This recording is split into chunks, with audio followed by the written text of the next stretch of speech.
and today I am going to show you how to make pumpkin puree. Pumpkin puree is one of the important ingredients in almost all pumpkin dishes. So today I am going to start with the preparations of varieties with the pumpkin puree. So it will be very useful for you throughout my episodes. So guys, now we will start with the preparations. Come on guys. So guys, now we will take a pumpkin, and with the help of a sharp knife, you need a lot of muscles to do this guys. We have to cut it into 2 equal halves. Always remember that. So guys, always remember to take a small pumpkin, not the large one which uses in the Halloween parties and all, as it don't taste well. I'm using the ordinary one.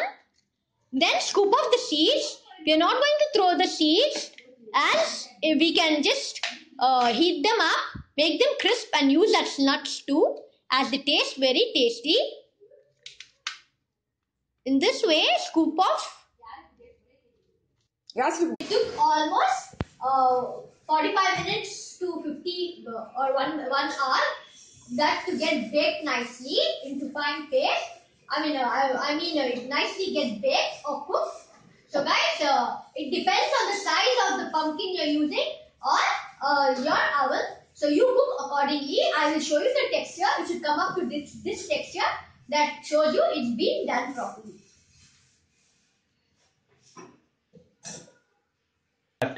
So guys, as you can see here, the skin has loosened up and it's become soft. As you can see. Here guys, as you can see, it becomes soft and tender. Now all what you've got to do is take a knife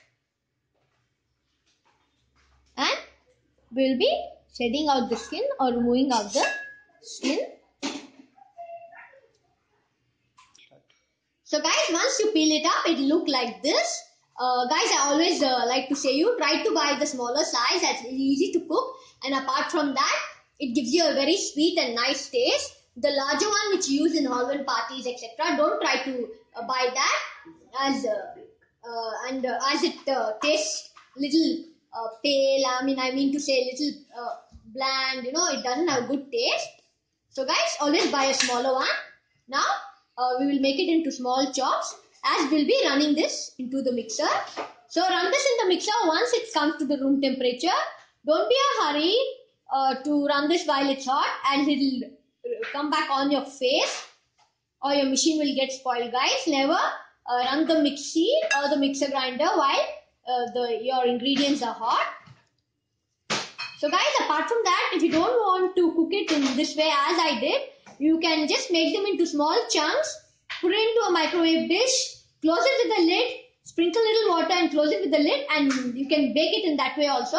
It will be much more easier for you. Don't add a large quantity of water, just sprinkle a little bit of water and boil. You can do it in that way also. Now after making into small pieces, I'll wait it to cool down its heat, and then I will be running this in the mixer grinder. As you have seen, we made it into small fine pieces. Now we will be adding this into the mixer. We'll divide it into 2 portions.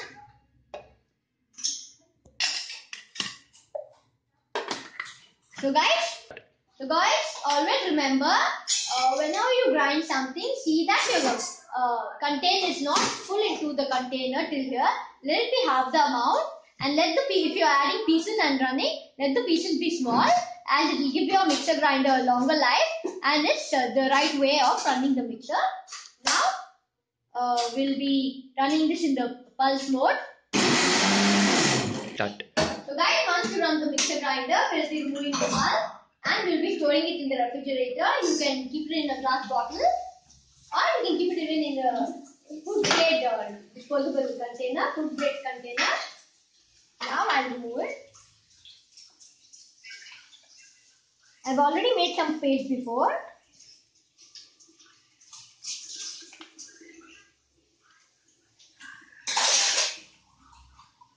Start.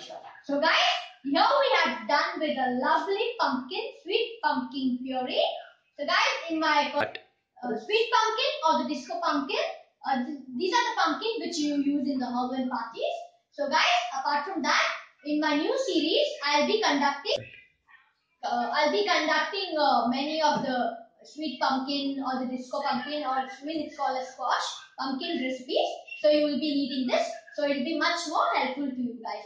So please guys, don't forget to like and subscribe my video.